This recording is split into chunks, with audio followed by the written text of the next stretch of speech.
지금은 아는 것이 힘이다. 시간입니다.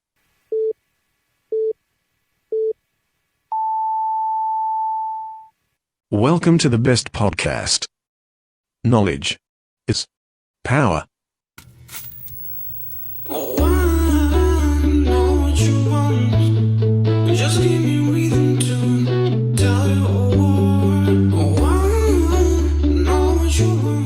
네, 안녕하세요. 아는 것입니다. 정진호 PD입니다. 대한민국 교통의 요지, 첨단과학의 도시, 유학의 숨결이 살아있는 도시, 온천의 고장. 그동안 대전시가 내걸었던 이른바 대전의 상징 브랜드였습니다. 하지만 대전을 제외한 다른 지역분들에게는 이런 별칭이 더 친숙하죠. 노잼 도시. 제가 살고 있는 대전이 안고 있는 오명입니다. 유감스럽게도 대전에서 40년 넘게 살면서 저는 대전이 첨단과학의 도시라고 느껴본 적이 단 한 차례도 없었습니다. 아니군요. 지난 1993년 대전 엑스포 할 때 그때 한번 대전이 첨단과학 도시라고 느꼈던 것 같습니다. 하지만 그 이후에는 별로 기억이 나질 않습니다. 아마 대전에 대덕 연구개발특구가 있어서 이 첨단과학의 도시다 이렇게 스스로 주장하고 있었던 것 같은데요. 하지만 대다수의 대전 시민들이라면 다 아시듯이 대덕 연구개발특구, 우리는 흔히 연구단지라고 하죠. 이곳은 대전에서도 마치 섬처럼 느껴지는 일반 시민들과는 다소 거리감이 느껴지는 그런 지역이었습니다. 첨단과학, 물론 중요하죠. 그리고 대덕 연구개발특구에서는 각종 첨단과학이 연구되고 또 실현되기 위해 지금 이 시간에도 많은 노력을 하고 있을 겁니다. 그런데 문제는 이게 시민들이 평소 체감하는 일상과는 거리가 있다는 것이죠. 몇 해 전부터 대전시에선 대전을 4차 산업혁명 특별시다 이렇게 천명을 하고 있습니다. 아마 대덕 연구개발특구가 있기 때문에 이와 연계시켜 새로운 산업을 육성하겠다 이런 의도인 것 같은데요. 하지만 말만 거창할 뿐 실제 이게 이루어지고 있다고 느끼는 분은 별로 안 계실 듯 합니다. 4차 산업혁명이 과연 무엇일까요? 5G 이동통신망을 이용한 IoT를 기반으로 해서 AI 등을 활용해 다양한 서비스를 접목시키는 것. 말도 참 어렵네요. 그러니까 속도 지연 없는 인터넷을 모든 사물에 부착시켜 서로 실시간 통신할 수 있게 해놓고 그 안에다가 인공지능을 이용해 다양한 서비스를 접목시킨다. 아무튼 이런 뜻일 것 같은데요. 이게 말도 어렵지만 또 아직 구체화된 부분도 적어서 학계에서도 이 4차 산업혁명이란 말에 대한 정확한 정의를 아직 내리고 있지 못하고 있다고 합니다. 그런 4차 산업혁명을 이용해서 대전시가 스스로를 4차 산업혁명 특별시라고 부르고 있습니다. 물론 이 부분을 선도해 나가겠다는 대전시의 강한 의지 표명이겠죠. 하지만 산업단지 짓고 산에 모노레일 깔고 도심 속에 인공구조물 만들어서 공원을 연결하고 이런 건 4차 산업혁명과는 좀 거리가 있어 보입니다. 그동안 제가 방송에서 여러 차례 말씀드렸던 바와 같이 대전은 정말 많은 우리나라의 아픈 근현대사를 담고 있는 문화유산들이 있습니다. 아시다시피 대전이란 도시는 일제강점기 때 일제가 우리 자원을 수탈하기 위해 인위적으로 만든 그런 도시였고요. 또 6.25 한국전쟁 때에는 잠시 동안의 임시수도 기능을 했던 격전지이기도 했습니다. 그래서 그만큼 일제강점기와 한국전쟁의 흔적들이 많은데요. 하지만 이 귀중한 문화유산들이 대전시와 지역 정치권의 무관심 속에 훼손됐거나 방치되고 있습니다. 일제강점기 때 만들어진 대전 동구 소재동에 있는 37개 동의 철도 관사초는 도로 확장과 재개발이라는 이름으로 사라질 위기에 처해 있고요. 일제강점기 때 자원 수탈 창고로 이용됐던 식산은행에는 현재 안경점이 들어서 있습니다. 그리고 동양척식회사 대전지점은 현재 타일 가게가 들어서 있고요. 그리고 또 6.25 한국전쟁 때 미군이 몰살당했던 당시 총탄과 포탄 흔적이 고스란히 남아있는 증약 3터널은요 젓갈 창고로 사용되고 있고요. 광복을 기념해 당시 대전 시민들이 17반으로 돈을 모아서 대전역 광장에 세웠던 을류해방기념비는 보문산의 한 구석에 아주 초라하게 방치되고 있습니다. 자, 어떻습니까? 이래도 대전엔 특색이 없어서 자꾸 무언가를 새롭게 만들어야 되는 걸까요? 4차 산업혁명 특별시, 대전 방문의 해, 정체를 알 수 없는 각종 축제들, 무언가를 새롭게 만드는 것만이 능사는 아닙니다. 그러니까 대전시가 겉으로 보기에 이런 거창한 것들에만 신경 쓰지 말고 더 늦기 전에 이런 소중한 근현대 문화유산을 잘 발굴하고 또 이야기를 만들어서 대한민국 근현대 문화유산 특별시 대전을 만들어 보는 건 어떨까요? 대전시와 지역 정치권에 드리는 정 PD의 제안이었습니다.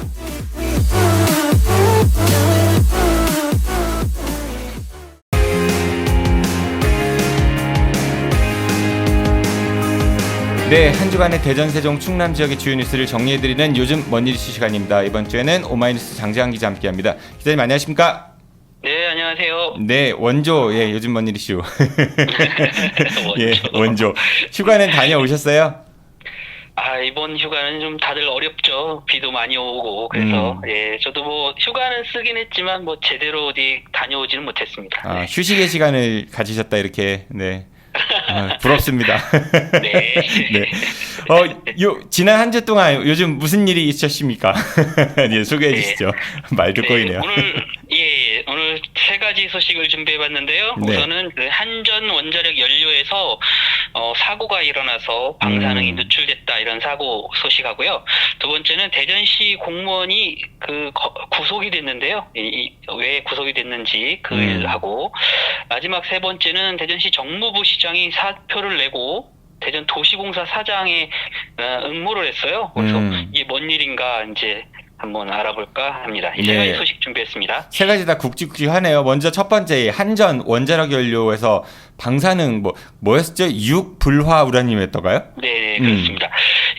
지난 10일이가 딱 일주일 전 월요일이었는데요. 오전 9시 50분께 그 유성구 덕진동에 있는 한전 원자력 연료 제2공장에서 사고가 일어나서 육불화 우라늄, 좀 어렵죠? 기울은 UF6 이렇게 쓰던데요. 아무튼 좀 어차피 그 전문 용어니까 좀 어렵긴 합니다. 근데 이 가스가 누출이 되는 사고가 일어나서 2명이 화상을 입고 가스를 흡입해서 병원으로 옮겨지는 그런 사고가 일어났습니다. 한국원자력안전기술원 전문가들이 급히 그 현장에 파견돼서 조사를 했는데 그 방사능 누출은 됐지만 외부로 그 공장 밖으로나 또는 뭐 부지 밖으로 그 방사선이 누출된 건 아니다. 그래서 뭐 큰 사고는 아니다 이렇게 얘기는 했지만 이 한전 원자력 연료는 그 핵 연료를 생산하는 공장이거든요. 그러니까 한마디로 핵 연료봉을 그 생산하는 거고 또 이번에 그 누출된 그 공정 자체가 그 우라늄을 농축하는 그런 공정 과정이거든요. 그러니까 굉장히 중요한 과정인데 그런 데서 사고가 일어나서 방사능이 누출된다. 이거 굉장히 좀 위험하죠.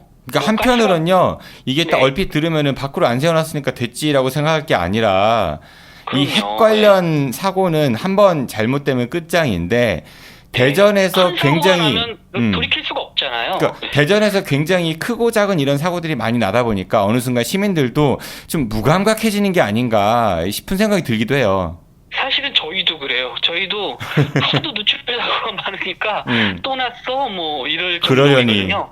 그동안 우리가 많이 듣던 접하던 그런 사고는 주로 그 원자력 연구원에서 하나로 원자로가 있는 원자력 연구원에서 뭐 한 몇 개월이 멀다 않고 계속 사고가 났었죠. 네. 그래서 뭐 그 하나로 원자로를 멈춰놓고 뭐 보강 공사도 하고 뭐 조사도 하고 새로 대책도 마련하고 열심히 했는데 바로 옆에 있는 한전 원자력 연료에서 또 이번에는 사고가 난 거거든요. 그러니까 대전에 그 핵 관련 시설들이 여러 개 있는데 정말 특히나 이렇게 그 도심 가운데 겨우 그 직선으로 300m 정도의 이제 대규모 아파트 단지가 있는데 그런 곳에서 이렇게 몇 개월이 멀다 하고 이렇게 뭐 방사능이 누출되고 올해 1월에는 세슘이 밖으로 나와가지고 난리가 났었잖아요. 맞아요. 정말 대전 살기 좀 힘들다 이런 얘기가 많고 너무 불안하다 이런 얘기가 많아요. 이거에 대해 전문적인 대책을 좀 마련해야 되는데 또 그 대책을 마련하면 또 안 지키는 게 문제입니다. 그 대전시가 이번에 그 유감 성명을 냈는데요. 이런 사고가 나면 즉시 지자체에 이런 사고에 대해서 통보하도록 그런 협약이라고 할까 이런 게 있는데 그걸 제대로 안 해서 대전시가 유감이라고 얘기는 했어요. 근데 유감으로 이게 끝날 일입니까? 이게 자칫하면 시민들의 생명과 안전에 큰 문제가 생길 수 있는데 그래서 이럴 좀 때 허태정 시장이 네. 그 한전 원자력 연료 앞에 갖고 1인 시라도 해야 되는 거 아니에요? 그러게요. 일단 우선은 지자체에 그런 걸 단속하거나 규제할 수 있는 권한이 좀 없는 게 문제이고요. 이제 국가 주요 시설이니까 좀 국가가 관리한다는 취지에서 지자체가 너무 과도하게 관여할 수 없다 이렇게는 하고 있는데, 다만 지자체가 이런 사고라든지 안전과 관련해서는 목소리를 많이 낼 수 있도록, 또 규제도 많이 하고 까다롭게 할 수 있도록 그런 제도적 보완이 돼야 되는데, 그런 건 하지 않고 그 있는 그런 협약이라든지 이런 대책마저도 안 지키고, 그래도 뭐 할 수 있는 제재 권한이 없고, 이건 정말 심각하게 문제가 있다 이렇게 보여집니다. 그러니까 우리 지역의 단체장들이 1인 시라도 하든지 뭔가 좀 의지를 보여주면 좋겠다 생각 들고요. 또 비록 단속 권한은 없어도 행정기관이니까 뭔가 우회로 압박을 줄 수 있는 수단들은 많이 있을 것 같거든요. 의지만 있다면 충분히 그 뜻을 표명할 수 있는데, 오히려 그런 거보다는 뭐 이런 그 핵 관련 시설에서 행사했을 때 가서 인사말하고 이런 것도 간혹 있더라고요. 그러니까 정말 진정성이 별로 없어 보여요. 예, 눈치 보기도 있는 거죠. 이제 그쪽 그 핵과 관련된 많은 그 시설들이 있으니까 그쪽 지역에서 근무하는 사람들은 표 의식도 있고. 뭐 그건 장재환 기자님 생각이고요. 그리고 그런 이야기는 많이 나옵니다. 네. 그리고 이제 세종시랑 뭐 합치자 이런 얘기도 하고, 또 세종시가 행정수도로가 이전이 되네 이런 얘기도 있으니까, 만약에 같은 권역이라도 인구 200만의 그런 권역 도시라고 하면은 이런 위험한 핵시설은 이제는 점진적으로 좀 옮겨가야 되지 않을까, 그런 목소리를 낼 충분한 개연성, 그러니까 정당성이 있지 않나 싶은 생각이 듭니다. 네. 네, 맞습니다. 그 허태정 시장이 예전에 그 탈핵과 관련해서 찬성도 하고 그랬었어요. 말만. 그러게, 좀 의지를 좀 확실히 좀 보여주고. 말로는 뭘 못해요. 안전하게 살 수 있는 도시를 좀 만들어줬으면 좋겠습니다. 말로는 대전이 전 세계에서 가장 살기 좋은 도시입니다. 네. 다음 소식은 그 살기 좋은 대전에서 일을 하는 공무원이 이제 구속이 됐어요. 네, 맞습니다. 그 지난 11일 오후에 구속영장이 떨어졌는데요. 검찰에서 4명의 구속영장을 청구했어요. 2명은 공무원이고 2명은 히읗대학교, 대전에 있는 히읗국립대학교.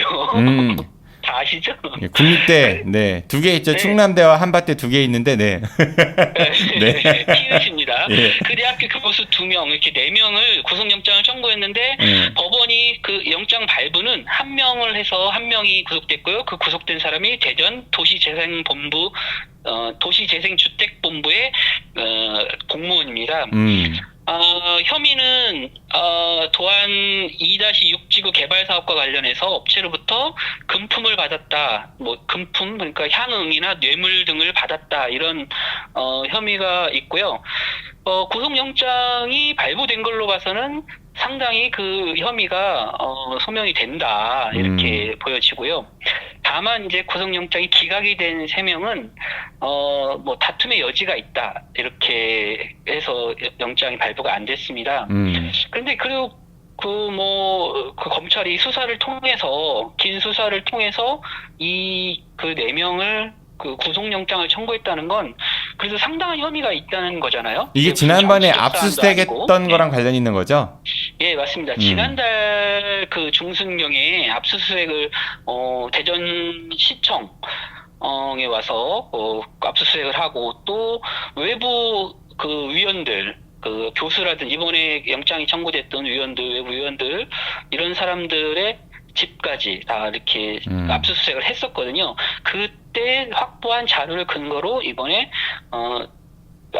영장을 청구한 거니까, 그래도 아직 뭐 정확한 피의 사실을 공표하지는 않았는데 그 상품권이나 이런 향응을 제공한 혐의로 이렇게 그 영장이 청구된 걸로 알려지고 있습니다. 이게 보도 내용을 보니까요, 그 업체 사람이 공무원한테 뭐 돈도 주고 뭐 이렇게 뭐 어떤 그런 금품을 제공을 하고, 그리고 개발 정보 같은 것들을 줘갖고 공무원이 좀 이득을 상당수 취했는데, 나중에 알고 보니까 공무원이 거기에 아파트 용적률을 높여줘서, 그러니까 건물 높이를 더 높게 지을 수 있게 해갖고 시행사가 돈을 더 많이 벌게 했고, 근데 그 업자가 그 금품을 건넨 업자가 그 시행사였다. 맞죠? 피의 사실을 너무 자세하게 공표하시는 거 아닙니까? 아니, 아직 확정되지 않았는데. 아니, 보도가 나와서, 네. 장지한 기자님 기사 봤던 것 같은데요. 그런가요? 저는 공표하지 않았습니다. 네. 네. 아니, 사실, 예, 그런. 그 업자는 네. 구속돼 있지 않나요, 이미요? 예, 이미 구속됐죠. 네, 업체 관계자는 이미 구속이 돼 있고, 그 업체로부터 향을 받은 사람들에 대한 영장 청구였었습니다, 이번에. 근데 저는 이 공무원도 참 나쁘고, 또 하나는 외부위원이라고 거기에서 심의를 부탁하는 이런 그 관련 도시공학과 뭐 이런 교수들이 아직 물론 이제 법적 다툼이 있어서 이 사람 유죄가 확정된 건 아니지만 향을 받거나 이런 거와 연관이 돼 있다는 건 굉장히 도덕적으로 문제가 있다, 저는 그런 생각이 좀 받거든요. 이게 공무원이 다 해서 문제가 되니까 이게 우리가 좀 투명하자고 외부위원을 두는 거 아니겠습니까? 그런데 업체들이 그런 외부 심사위원들까지도 관리하면서 어떤 향을 제공해서 특혜라든지 뭐 이런 걸 받아간다든지 이렇게 한다는 거는 굉장히 심각한 문제다. 그럼 과연 대체 어떤 제도를 만들어놔도 이렇게 돈으로 모든 사람들을 이렇게 해버리면 투명하게 가기가 어렵잖아요. 맞아요. 네, 정말 그거는 대학 교수로서 정말 양심과 관련된 거. 네. 그렇게 해서야 되겠는가, 참 한탄스럽습니다, 정말. 이런 무늬만 위원회들이, 외부 위원들이 참가하는 무늬만 위원회들이 너무나 많은 것 같아요. 근데 비단 여기뿐 아니라 보면은 무슨 위원회 한다고 해서 가면은 맛있는 밥 대접 받고 거마비 받고 사진 찍고 그게 또 하나의 자기 스펙이 되고 또 뭐 이런 그러니까요. 위원회들 널려 있지 않나요, 솔직히? 예. 그리고 이제 그런 위원회도 문제지만 이렇게 결정적인 이런 인허가라든지 이런 거에 참여할 때 엄격해야죠. 투명성을 담보하려고 사실 이런 그 위원들의 명단도 비공개로 하고 이렇게 하거든요. 그런데 그런 거를 업체가 그런 위원들을 미리 관리를 하고 있다. 이거 참 너무 절망스러운 상황 아닌가. 이게 참 대전에서 이런 일이 있어서야 되겠는가, 참 그런 생각이 듭니다. 다시는 이런 일이 생기지 않도록 검찰에서 뭐 수사 더 철저히 하겠지만요. 재판도 좀 공정하게 이루어져서 네, 좀 일벌백계가 됐으면 좋겠습니다. 네, 죄가 있다면은. 사실. 예, 그렇습니다. 네. 그리고 살기 좋은 우리 대전의 그 정무 부시장님께서 사표를 내시고. 정무 부시장은 대체 뭐 하시는 분인지 사실 저도 좀 궁금할 정도예요. 왜냐하면 그동안 뭐 많은 분들이 알고도 계시겠지만 정무 부시장이 임명이 될 때마다 논란이 되어 왔어요. 저는 정무 부시장이 뭐 하는 자리인지 알아요. 아시나요? 예, 보통 대전시장이 못 가는 자리에 대신 가서 축사 읽어주거나. 축사하는 분? 네, 그건 확실히 압니다. 예, 대전시장을 보좌해서 정무적인 역할을 좀 담당해달라는 그런 목적인데. 그렇죠. 예, 근데 이제 대부분이 그동안에 정무부 시장이 뭐 이제 그 출마를 위한 스펙 쌓기. 정치 스펙 쌓기, 공신 챙기기. 예, 공신을 챙긴다든지 아니면 청와대라든지 어디 있었던 분들 낙하산처럼 이렇게 자리 하나 차지하기 위해 왔다 간다든지 주로 그런 자리로 활용되어 가지고 인사를 할 때마다 논란이 되어 왔어요. 좀 전문적인 사람, 대전에 도움이 될 사람을 좀 데려와야지 왜 그러느냐, 이런 논란 속에서 이번에 김재혁 정무부시장도 작년 8월에 이렇게 임명이 됐었거든요. 근데 이분도 임명될 때 논란이 많았습니다. 국정원 출신.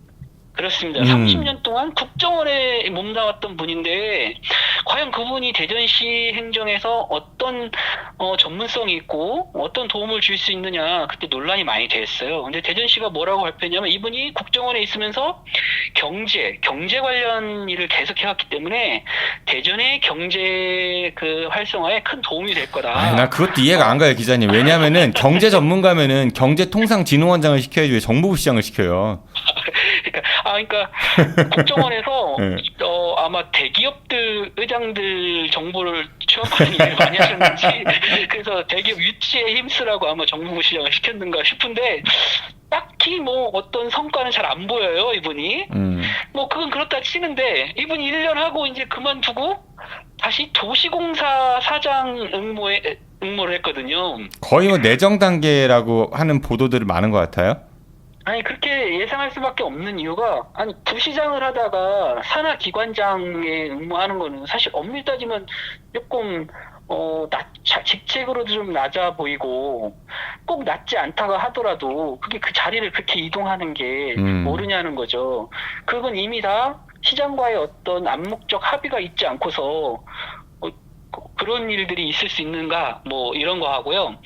또 하나는 이분이 정무 부시장도 전문성이 없다라는 얘기를 들었는데 갑자기 도시공사로 가면서 그건 전문성이 있냐는 거예요. 아니 그 말이 더 웃겨요. 허태정 시장이 뭐 본인의 그 민선 7기 철학과 괴를 같이 하고 이해를 하고 있고 유성 복합터미널을 대하는 걸 보면서 능력이 검증됐다고 하는데 유성 복합터미널은 정말 가장 큰 문제 중에 하나 아니에요? 그렇죠. 근데 그걸로 증명이 됐다는 얘기는 바꿔 얘기하면은 네. 그래서 뭐 아랫돌 빼서 윗돌객이냐, 뭐 회전문이냐, 돌려막기냐, 뭐 이런 얘기들이 이제 많이 나오고 있죠. 너무 그 인맥이 좀 빈약한 거 아닌가 이런 거 있고 또 특히 이제 도시공사사장 같으면은 꼭 인맥 중에서 찾을 게 아니라 전문 CEO. 전문 CEO를 그 영입을 해야죠. 공모를 해서 해야죠. 그런데 정무 부시장으로도 부적합했던 분들을 자리를 옮기는 방식으로 하는 거는 정말 부적절하다 이런 생각이 들고 물론 아직 임명된 건 아닙니다. 응모만 했습니다. 근데 좀 이런 분인 말고 뭐 복수로 추천위원회에서 복수로 이제 추천을 할 텐데 이분 말고 다른 분은 제발 좀 전문적인 분이 좀 추천이 돼서 전문성 있는 추천이 돼서 그런 분이 좀 했으면 좋겠다 이런 생각도 좀 듭니다. 그러니까 전문가 아까 말씀하신 정말 전문가들 그러니까 지역 네. 정치권에서 얼쩡되는 그런 인사들 말고 진짜 전문가들이 대전 시민들을 위해서 좀 일할 수 있는 그런 인사가 좀 이루어졌으면 좋겠는데 그런데 네. 예, 어째 기대가 이렇게 많이 안 되는 것도 또 슬픈 현실인 것 같습니다. 아니, 이런 얘기를 시장님이 바뀔 때마다 또 정무부 시장은 1년에 한 번씩 거의 바꿨는데 1년에 한 번씩 계속 똑같은 얘기를 하고 있는 것 같아요. 연봉이 1억이 넘잖아요. 관용차 제공하고 비서 제공하고 다 그 시민 세금 아닙니까? 시장님 대신해서 축사도 있고 얼마 좋습니까? 아이고 그럼 다음번에 정무부 시장은 좀 목소리 좋고 발음 좋은 그 아나운서 출신의 그런 분을 한번 고려하시는 것도 좋을 것 같네요. 네. 네, 참 안타깝고요. 네. 앞으로 이런 논란 좀 얘기 좀 안 나왔으면 하는 그런 생각이 듭니다. 네, 알겠습니다, 기자님. 오늘도 좋은 소식이라고 하기도 뭐하네요. 아무튼 감사드립니다. 네, 여름 잘 보내시기 바랍니다. 고맙습니다. 네, 고맙습니다. 네, 요즘 뭔 일 이슈 오마이뉴스 장재환 기자 함께했습니다.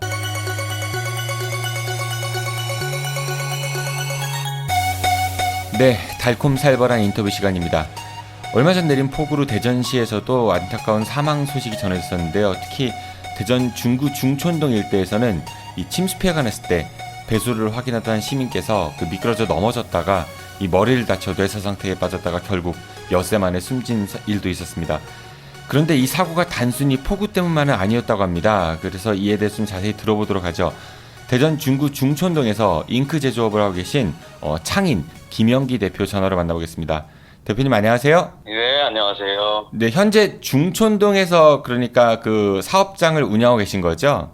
네, 맞습니다. 네, 이번에 폭우 때 중촌동도 굉장히 많은 침수 피해를 입었던 것 같아요. 그 언론 보도 보니까 어느 정도 피해가 있었는지요? 예, 저는 6월 11일부터 계속 그 피해를 보고 있었습니다. 아, 그러니까 이번에 폭우가 오기 이전부터. 네네네. 그러면 6월 11일 날이 1차고요. 7월 13일 날이 2차고요. 7월 29일이 3차고요. 7월 30일이 네 번째입니다. 한 달 반 정도나 그런 피해를 당하셨다는 거네요, 계속이요? 그렇죠. 6월 11일부터니까 거의 두 달, 한 달 반? 장마가 좀 길어지긴 했지만은 그래도 뭐 7월 30일 그 폭우는 나름대로 네. 납득이 가긴 하는데 그 이전에도 피해가 있었다는 얘기인데 어느 정도 피해를 보신 거예요? 그러니까 뭐 잠기고 이랬었나요? 사실은 7월 30일도 폭우로 인해서 발생된 건 아닌 것 같고요. 네. 물론 비도 많이 왔지만 제가 여기 공장에 있는 지가 10년이 넘었습니다. 10년 동안 그런 피해는 한 번도 없었는데요. 6월 11일 날은 이제 비가 장마가 이제 막 시작될 때쯤이었죠. 네. 그때는 이틀에 걸쳐서 80mm밖에 안 왔습니다. 80mm밖에 안 왔는데 아침에 출근하니까 거의 한 30cm가 물은 빠져 있고 진흙만 뻘로 다 공장 전체가 다 덮여 있었던 상황이고요.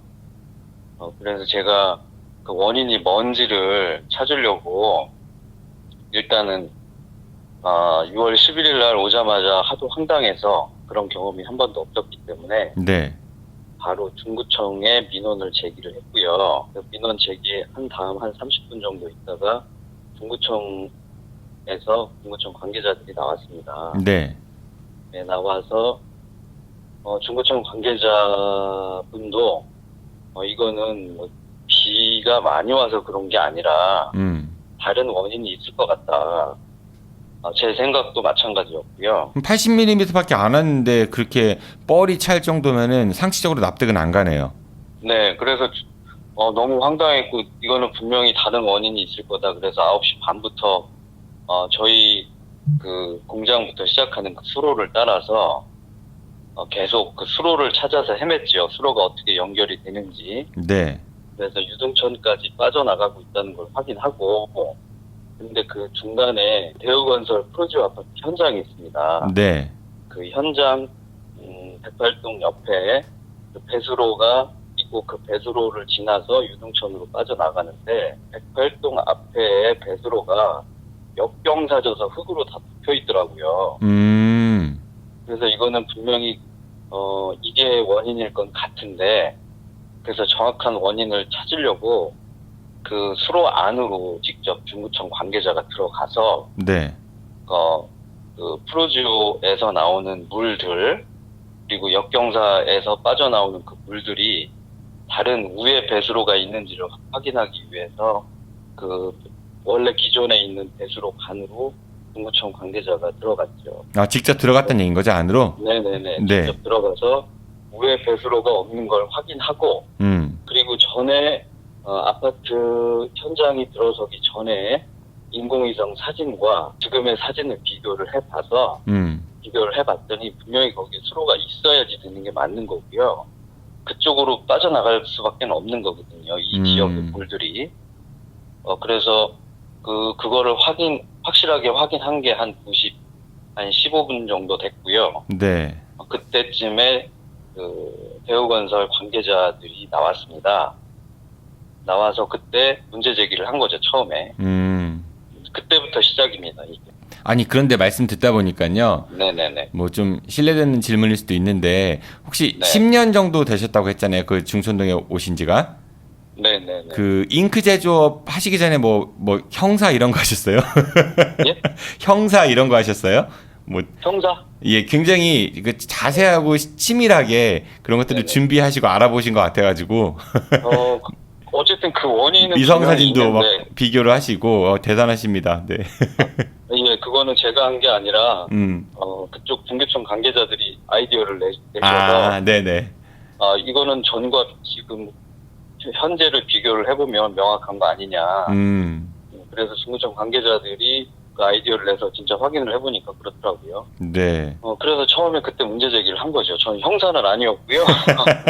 아니, 근데 말씀하신 딱 들어보면은 굉장히 무슨 조사하시고 이런 거에서 치밀하셔가지고 그래서 예, 말씀을 드렸던 거고요. 네.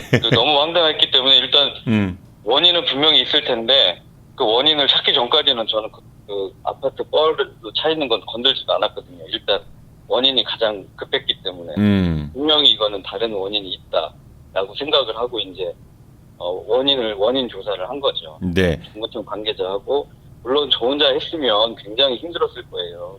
개인이 하기에는 만만치 않은 작업이죠. 네네. 중구청 관계자분들이 도와주셔서 그나마 원인을 확실하게 찾을 수 있었던 거죠. 예, 원인은 일단 그래도 추정치는 발견을 했어요. 네네네. 그 대우건설 측에서는 뭐라고 하던가요? 그때 당시에 나왔던 그 관계자들은 자기들이 원청에서 받은 뭐 설계 도면이나 그런 데는 기재가 돼 있지 않았고 그쪽에 물이 자기들이 봤을 때 흐르지 않았기 때문에 이쪽은 뭐 토목공사를 해도 별 지장이 없겠다라고 생각을 했답니다. 아. 네, 그래서 너무 황당해서 아니 기존 배수로가 이쪽으로 빠져나가고 기존 배수로는 여기 말고는 나가는 물이 빠져나갈 곳이 없는데 여기를 막고 공사를 하면 어떡하느냐라고 제가 이제 계속 문제 제기를 했던 거고, 네. 중구청 관계자분들도 그 원인 내용을 다 이제 중구청 하수관리계의 하수관리 계장님이신가요? 하여간 그쪽으로 예, 다 보고를 하셨을 거예요. 아마. 네. 했다고 하더라고요. 예, 그래서 그쪽에서도 인지를 하셨고, 그래서 제가 중구청 하수관리계 네. 예, 거기에서 나오셔서 프로지오 쪽에 같이 문제 제기를 같이 한 거죠. 저 혼자 문제 제기를 해봐야 뭐 그쪽에서는 일반 주민이 문제 제기를 한 건 크게 문제 삼지 않을 것 같아서 중구청 관계자랑 같이 원인 조사를 했던 거였고, 그 원인을 저도 같이 알고 그 중구청 관계자도 같이 알고 있는 상황이었기 때문에 같이 문제 제기를 한 거죠. 그때부터 이제 시작이 됐고, 기존 배수로를 확실히 확보를 해야 되는 거 아니냐, 그리고 공사를 재개를 하든지 해야 되는 거 아니냐라고 이야기를 했었던 거죠. 네. 네. 그 일단은 대우건설 측에서 그 배수로에 손을 댔다라는 거는 인정을 한 거잖아요, 그렇죠? 그렇죠. 인지를 못했다라는 거는 그때 이 말씀을 하시더라고요. 네네. 그러니까 이렇게 될 줄은 몰랐다. 하지만 그러니까 일단 우리가 손 댄 거 맞고, 하지만 이렇게 될 줄은 몰랐다. 이거 그러니까 그 사실관계는 대우건설 측도 인정을 한 거잖아요, 그렇죠? 저는 그렇게 생각합니다. 예, 그쪽에서는 어떤 주장을 할지 모르겠지만, 네. 그리고 행정관청에서도 문제가 있다라고 지적을 했고, 네, 지적을 했고, 그 네. 다음날 중구청에서 프로지오 쪽으로 공문을 보냈습니다. 네, 기존 배수로를 우회 배수로를 확보하지 않고 공사를 진행을 해서 그 밑에 지역에 있는 건물에 침수가 발생을 했으니 시정 조치하고 제대로 된 조치를 바란다, 이런 식의 공문을 보냈던 거죠. 예, 그렇게 했음에도 불구하고 아까 처음에 말씀하신 대로 세 차례가 더 침수가 있었던 거잖아요. 네, 그래서 6월 11일 날 문제 제기를 하니까 양수기 2개, 철길 밑으로 해서 빠져나가는 그쪽에 양수기 1개 하고, 네, 그 아파트 백발동 현장 옆에 있는 배수로 쪽하고 각각 1개씩 양수기를 설치를 했어요. 그것도 양수기 큰 것도 아니고 뭐 2인치짜리라고 하더라고요. 양수기를 설치할 게 아니라 배수로를 확보해야 되는 게, 그게 맞는 거죠. 그래서 일단 배수로를 확보하려면 시간도 걸리니까 그거는 임시로 뭐 할 수는 있다고 쳐요. 네, 그래서 임시로 하더라도 만약 지금 이제 장마가 이제 막 시작할 쯤인데 그걸로 충분하지 않다. 이 기존의 배수로 물이 많이 흘렀을 때를 최악의 가정을 상정하고 양수기를 뭐 용량을 더 큰 걸 넣든지 양수기 대수를 많이 넣든지 그런 다음에 배수로를 확보해야지, 딸랑 그거 하나씩만 설치를 해놓고는 감당하기 힘들다. 그때 제가 그래서 또 그런 문제를 또 제기를 한 거죠. 네. 그랬는데 7월 13일 날 다시 또 침수가 됐습니다. 그때도 이제 중구청에 이야기를 했고요. 네. 예, 중구청 관계자가 그 다음에 어떤 조치를 공문을 보냈는지 그거는 그 다음부터는 제가 잘 모르겠고요. 그래서 다시 제가 문제 제기를 다시 한 거죠. 그거 봐라. 그거 갖고는 어림도 없으니 제가 이야기한 대로 그렇게 해야 되는 거 아니냐. 그때는 이제 점점점 저도 이제 화가 이제 막 나기 시작하고. 점점점이 아니라 그 분노 게이지가 거의 하늘을 찌르야 될 것 같은데요? 네네. 그래서 또 강력하게 이야기를 했죠. 그랬더니 그때는 양수기 1개를 더 설치를 했어요. 아니 그래서 그거 갖고 택도 없는데 어떻게 그런 식으로 조치를 하느냐라고 했더니 그쪽에서 이야기하는 건 뭐 자기들이 그쪽에서 현장에서 넘어가는 물은 다 못 넘어가게 뭐 뚝처럼 이렇게 흙으로 이렇게 제방 쌓듯이 쌓고 그랬기 때문에 그런 일은 없을 거다라고 이야기를 했어요. 그래서 저는 비 올 때마다 제가 일반인들이 수로를 찾아간다는 건 상식적으로 있을 수 없는 일이잖아요. 그렇죠. 네, 거의 불가능하죠. 살면서 수로가 어떻게 생겼는지 확인하는 사람도 없고. 근데 제가 그 수로를 몇 번을 갔는지 모르겠어요.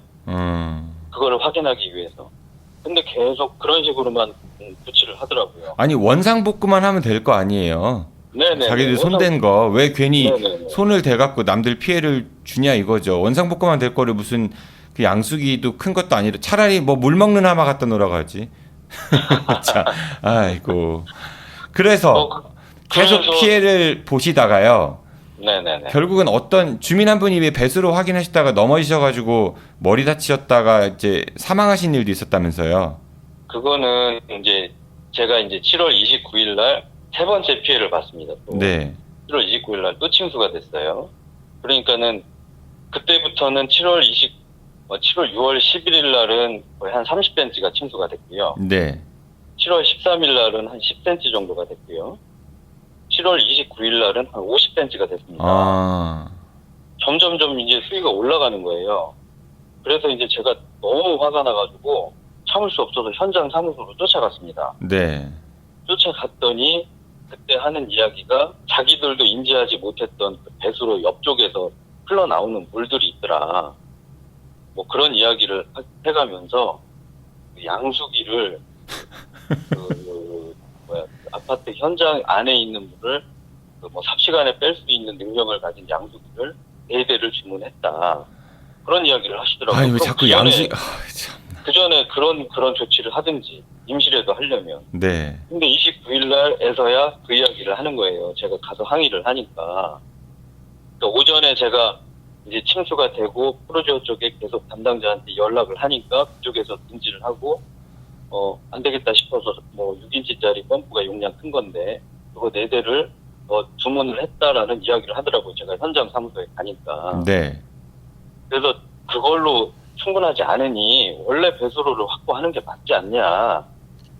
그렇게 하고 29일 날 뻘만 제거를 했습니다. 네.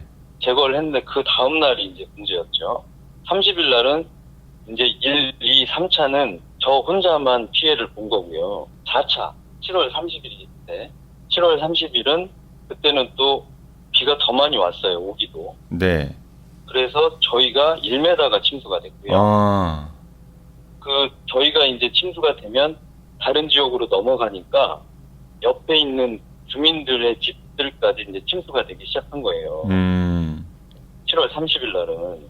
그러니까 아까 말씀하셨던 그 인사사고도 제가 7월 30일 날 새벽 3시에 나왔는데 그분이 옆집에 사시는 분이에요. 그분이 집에 이제 물이 들어오니까 불안해서 어느 누구도 물 들어오는데 집에 앉아있는 사람은 없잖아요. 그럼요. 밖에 나와서 상황이 어떻게 되는지를 보려고 나오셨던 것 같아요.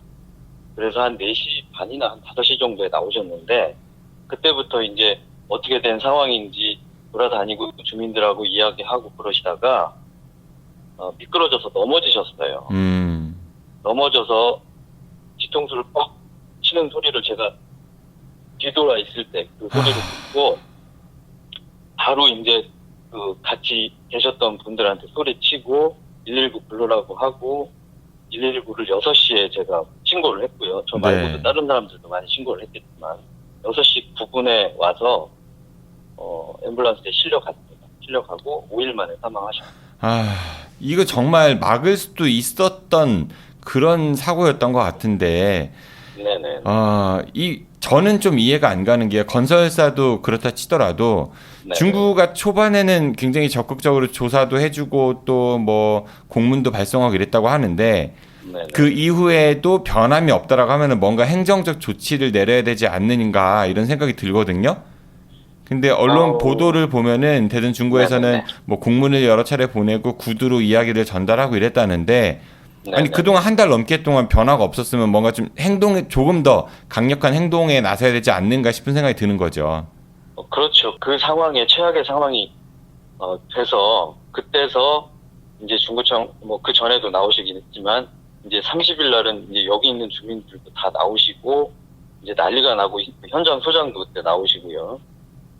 그래서 제가 이야기를 했죠. 네. 그 부청장님한테도 이야기를 하고 같이 모여 있을 때 행정 공사 중지 명령이라도 내려서 일단 배수로를 확보하고 공사를 진행을 하는 게 맞는 거 아닙니까?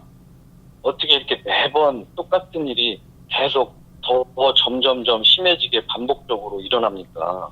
이렇게 해서 여기 있는 사람들을 어떻게 살으라고 하는 건가요? 제가 그렇게 강력하게 이야기를 했죠. 그러니까 중구청장은 뭐라고 하던가요? 그때는 중구청장님은 안 계셨고요. 네. 그 중구 부구청장님이 계셨습니다. 예, 부구청장 뭐라고 하던가요, 그때?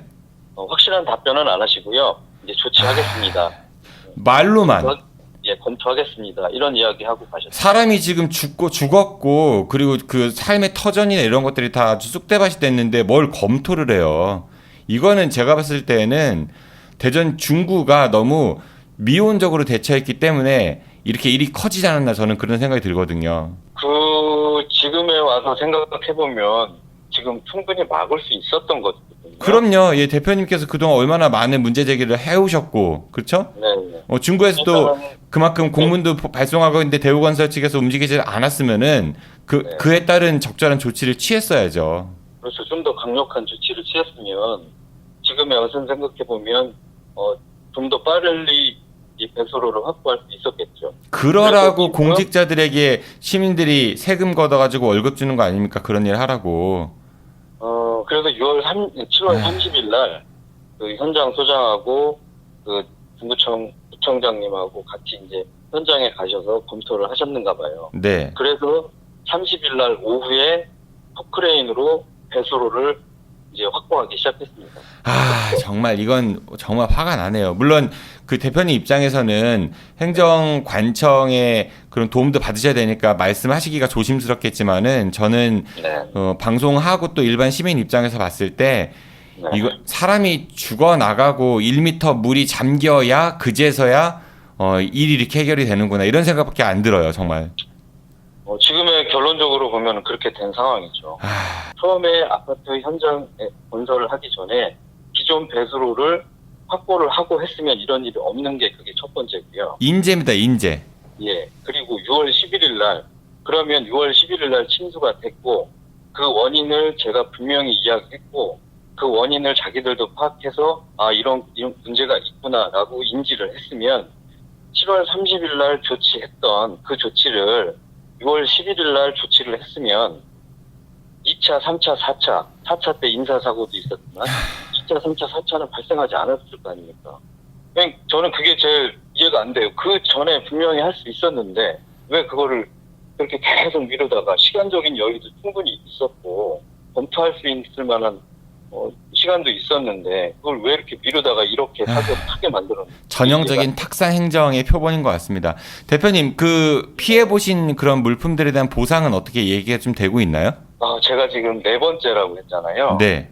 1차, 2차 건은 지금 그 보험 처리한다고 그래서 지금 손해사정인이 한 3번 정도 왔다 갔다. 그러니까 대우건설 측에서 그 보험사를 통해서 보상해주겠다 이런 입장을 밝힌 거예요? 네네네. 그 이후로는 아직 어떻게 진행이 되는지도 잘 모르겠어요. 아이고, 시간만 계속 흘러가고 있네요. 그러면서 지금 일도 제대로 못 하시고 계시는 거 아니에요? 저는 일이 문제가 아니고요. 지금 6월 11일부터 침수나면 치우고, 차학도 정리하고, 뻘 제거하고, 침수된 것도 정비하고, 그러고 있다가 또 7월 13일 날 하면 또 그 짓을 또 하고, 그러고 있다가 7월 29일 날 이제 완전히 29일 날 30일은 완전히 이제 너무 폭탄 맞은 것처럼 그렇게 돼버려서 이제 7월 30일 날 이후에 이제 격리 폐기한 건 다 폐기하고요. 네. 이제 사무 볼 수 있는 정리, 기본 업무 볼 수 있는 정리는 지금 이제 끝난 상태고요. 이제 지금부터는 이제 제가 생산 설비나 이제 그런 거를 지금 점검하고 좀 그러고 있습니다. 네, 아무튼 그 긴 시간 동안 정말 고생 많으셨고요. 고통도 많이 받으셨을 텐데 일이 좀 원만히 잘 해결되려면은 중구에 보다 좀 적극적인 행정과 그리고 대우건설 측의 그런 적극적인 보상 의지가 좀 있어야 될 것 같네요. 혹시라도요 좀 미진하거나 그런 부분이 있으시면 언제든지 연락 주시고요. 저도 이 팟캐스트 방송 포함해서 지상파 라디오에서도 계속 좀 주목해서 다뤄보도록 하겠습니다. 네네네네. 네, 오늘 말씀 감사합니다, 대표님. 네, 감사합니다. 네, 달콤살벌의 인터뷰 들으시면서 많이 화가 나셨죠? 네, 대전 중구 중촌동 일대에서 이제 침수 피해가 있었는데요. 이에 관련해서 그 중촌동에서 사업을 운영하고 계시는 창인 김형기 대표와 이야기 나눠봤습니다.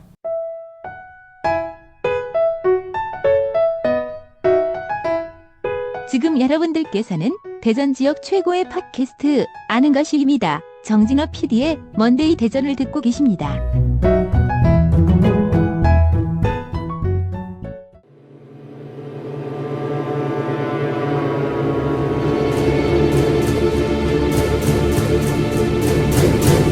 네, 우리 사회의 주요 이슈에 대해서 진보와 보수의 시각을 들어보는 코너죠. 외나무다리 시간입니다. 이번 주에도 두 원수 모이셨습니다. 미래통합당 대전시당 김태용 전 대변인과 정의당 대전시당 김인기 위원장 함께하십니다. 어서 오십시오. 예, 안녕하세요. 안녕하세요. 왼수는 아니에요. 제가 존경하시는 시당위원장님. 아니, 지난번 방송 때 예. 편집하면서 들었는데 김태용 대변인께서 아주 나 열받았어 그때. 분노에 차게 두 분처럼 뭐 고뇌하신 분이 아니 뭐 이러면서 뭐 두 분이 생각하는 그런 골프장이 아니야 막 열을 내시는 거 보면서 왜 제가 김인기 위원장님하고 동일화가 되지 이런 생각이 좀 들더라고요. 아니, 방송을 이렇게 오래 했으면 한두 번이에요 이게 지금. 왜 그러셨어요? 그래서 아직 뭐 이제 멘탈이 뭐 아무래도 이제 선거도 많이 나가시고 또 장기 집권의 노하우도 계신 김인기 위원장님 대체 못하다 한번 증거겠죠 뭐. 아유 또 이게 칭찬이에요. 아니면 칭찬입니다. 이거 의문의 일태 같고요. 네. 오늘이 시즌 10 마지막이거든요. 네, 한 시즌 고생 많이 하셨고요. 다음 시즌 때 좀 더 색다르거나 아니면 좀 다른 포맷도 좀 생각해 보고 싶은데 좋은 아이디어였으면 좀 많이 좀 부탁드리겠습니다. 네, 뭐 살아남아야죠. 뭐 좋은 아이디어는 둘째치고. 네. 그래요. 오늘은 두 가지 얘기할 겁니다. 역시 첫 번째는 요즘 비가 굉장히 많이 왔어요. 그렇죠. 오늘도 비가 왔고 또 우리 녹음 기준으로 내일 뭐 주말에도 온다고 하고요. 이 장마가 끊이질 않고 있는 것 같습니다. 코로나도 그렇고 굉장히 좀 우울하거든요. 저도 두 분도 우울하시죠? 네. 여러 가지로. 예. 그런데 한참 논란이 붙었습니다. 이 4대강 사업을 했기 때문에 그 보호 때문에 그나마 홍수가 덜 난 것이다. 그리고 저기 그 영산강, 섬진강 쪽은 그 4대강 사업을 안 했기 때문에 오히려 더 그런 물난리가 났다. 이런 주장을 하는 쪽이 있고요. 또 반대로 무슨 소리냐 말도 안 된다. 이거는 과거 정부 시절에도 감사원에서 조사를 했는데 전혀 홍수에 도움이 안 된다. 이런 결과까지 나왔다. 뭐 이렇게 주장하시는 분들이 있거든요. 두 분께 제가 생각하는 김태형 대변인은 홍수에 도움이 된다라고 보시는 거죠? 뭐 당연하죠. 근데 이제 김인기 위원장님은 예. 안 된다라고 보시는 걸 테고요. 이게 얘기 들어보도록 하죠. 김태형 대변인 먼저 얘기 보시죠. 네. 일단 저희가 이제 그 홍수를 떠나서 도로를 보면 도로를 넓히는 이유가 있잖아요. 도로를 왜 넓힙니까? 교통체증이 되니까 넓히는 거잖아요. 물론 4대강 사업을 보면 이제 보호 사업을 했었고 그다음에 이제 준설 사업을 했었는데 보호는 사실상 제가 생각해도 홍수에 별다른 도움은 못 돼요. 근데 강바닥을 파내고 그리고 이제 제방을 관리하고 폭을 넓히면 그만큼 이제 물을 흘러갈 수 있는 양이 많아지니까 분명히 이건 효과가 있는 거죠. 다만 1%도 없다. 이건 좀 말이 안 된다고 생각합니다. 그러니까 이번에 폭우가 많이 왔는데 이 4대강 사업을 했기 때문에 그나마 홍수가 덜해졌다 이렇게 보신다는 얘기인 거고요. 네, 김인기 위원장님 어떻게 보십니까? 저는 그 논란 자체가 굉장히 시의적절하지 못하다 이런 생각이 좀 있는데요. 지금 사실 4대강 그 사업이 이것에 도움이 됐는지 안 됐는지를 따지고 있는 것이 적절한 타이밍인가 싶은 거죠. 물론 이제 이게 일단락 되고 난 뒤에 이걸 이제 평가하고 보완하는 과정에서는 꼭 필요한 일이겠으나 더군다나 이것이 이제 정치 공방으로 가는 것은 매우 부적절하다. 이렇게 시민들이 고통을 겪고 있는 상태에서 여당과 제1야당이 이런 문제로 지금 싸우고 있을 때인가 저는 그런 생각이 더 많이 들고요. 사실 뭐 이게 도움이 되냐 안 되냐 이 이야기는 벌써 예전에 다 끝난 거죠. 서로의 입장에서 보면 이게 별로 도움도 안 되는 걸 왜 하냐. 그 강바닥 긁었으니 조금이라도 물이 많이 당기니까 도움이 되지 않았겠느냐. 사실 이제 이런 논란 자체가 저는 상당히 그것도 제1야당이 이야기하고 이걸 받아서 여당이 싸우고 있는 모습이 국민들로는 굉장히 안 좋아 보이겠다 이런 생각이 듭니다. 그러니까 여지껏 그런 그 4대강 사업의 실효성에 대해서 여러 조사들이 있었지만은 그리고 따져볼 가치가 아예 없는 건 아니지만 지금처럼 힘든 시기에 꼭 이걸 해야 되냐 뭐 이런 이야기신 것 같고요. 근데 김태형 대변인께서 준설 얘기하셨지만은 맞아요. 그 당시에 이제 강바닥을 파내서 그걸 준설이라고 하죠. 모래 판에서 그 모래를 나중에 판다라고 했는데 결국은 못 팔고 거의 뭐 대부분 썩히고 이렇게 버려졌습니다. 폐기 비용도 만만치 않았고. 그런데 이게 파내면은 수심이 깊어지니까 물이 많이 담기는 거잖아요. 그런데 또 상류에서 물이 흘러내려오면서 모래가 다시 딸려와서 이게 거의 준설 이전의 수준으로 되돌아갔다 이런 보고들도 있거든요. 꼭 준설만 볼 게 아니라요. 제방 관리하고 폭을 넓힌 것도 보셔야 돼요. 요번에 제방이 무너진 데가 두 군데잖아요. 낙동강 무너졌고 섬진강 무너졌는데 섬진강은 공사를 안 했어요. 4대강을. 근데 피해 규모를 보면 섬진강이 어마어마하게 커요. 낙동강에 비해서. 근데 그러니까 4대강이 아무 쓸모가 없었다라고 주장하시는 분들이 그럼 보고 왜 터졌냐? 그러니까 이 제방 공사를 제대로 안 했다. 근데 또 반대 측에서 하시는 말씀은 4대강 공사라면 자연스럽게 제방 공사가 된다는 얘기예요. 이게. 그러면 꼭 강 바닥만 판 것도 문제가 아니라 뭐 퇴적물이 쌓인다고 하더라도 어느 정도 제방이라든가 폭을 넓혔기 때문에 그것도 봐야 된다는 거죠. 그리고 옛부터 치수가 상당히 중요하잖아요. 맨날 공공재 말씀하시는데 이게 100년에 한 번, 10년에 한 번 이런 홍수를 막는 것도 또 하나의 어떤 그런 공공재 차원에서도 분명히 이거는 다시 한번 되짚볼 일이라고 저는 생각을 합니다. 네. 그 뭐 관련해서 말씀하시는 것들은 여러 가지 설들이 있고 그건 뭐 이제 과학적으로 더 뭔가 검증이 필요한 이야기들이라고 저는 보고요. 근데 사대강 사업 애초에 이게 이제 홍수를 막으려면 본류를 정비하는 게 아니라 지천과 하류를 정비해야 된다는 이야기가 그때부터 있었던 어차피 거고요. 본류로 다 만나요. 지천과 하류도 그 반대쪽 주장이신데 예. 어차피 본류에 다 만나요. 그러니까 당시에도 그러니까 반대쪽 주장이 아니라 당시에도 제가 했던 주장이기도 한데 사대강 사업을 그걸 주장하셨었어요? 사대강 사업 시작할 때 97% 98% 이미 본류의 사업은 정비들은 이미 다 원래 그런 거잖아요. 말씀하셨듯이 본류가 더 중요하고 예산도 더 많이 투여됐고 대한민국이 엊그제 생긴 나라가 아니지 않습니까? 그동안 본류를 정비하는 사업들은 계속 해왔던 거죠. 하류와 지천을 관리하는 사업이 필요하다고 주장했었던 거는데 그런 것들이 잘 안 받아들여졌었죠. 당시에도. 그러니까 이번에도 하류 지천에서 사고가 많이 났잖아요. 글쎄 맞는 말씀이 하는데 결국에는 본류로 다 만난다는 거고요. 그리고 반대쪽 주장이 과학적으로 정말 설득이 안 되는 게 유속에 그러니까 충분히 그 섬진강 그 뚝 무너진 거는 충분히 담아낼 수가 있었다. 다만 제방 공사를 뭐 한마디로 뭐 지류 쪽에 들어간 어떤 이런 것들을 공사를 안 하는 것이다는데 4대강 공사 자체가 그 제방 공사도 다 하는 거예요. 거기 다 들어가 있는 겁니다. 다만 제가 볼 때 좀 안타까운 부분이 뭐냐면 어떤 그런 세세한 부분들 그리고 하지 말아야 될 부분 이런 부분들을 제대로 이제 선택하지 않고 좀 무참히 공사를 했다는 거는 그건 좀 분명히 지적을 받을 일이기는 합니다. 그리고 또 감사원 보고서요. 서울대에서 나온 그 감사원 보고서 영원이라고 나온 거 있잖아요. 앞에만 딱 잘라서 뭐 전혀 홍수에 뭐 하는 게 영원이다 뭐 이렇게 나왔는데 그 앞전에 무슨 말이 있냐면 충분히 과학적으로 입증할 만한 기후변화 이런 데이터가 없습니다라는 게 명시가 돼 있어요. 근데 그것도 한번 봐야 된다고 생각합니다. 저는 이제 이 시점에서 사실 우리가 되돌아봐야 될 것은 물론 이제 뭐 사대강과 관련한 이야기들도 중요하긴 한데 그냥 어떤 데이터가 없다 하더라도 지금 비가 내리는 양상이나 양 자체가 예년에 비해 완전히 달라졌잖아요. 그러니까 저는 이게 이제 요즘 계속 주장하고 있는 기후위기와 관련이 있다라고 생각을 하고요.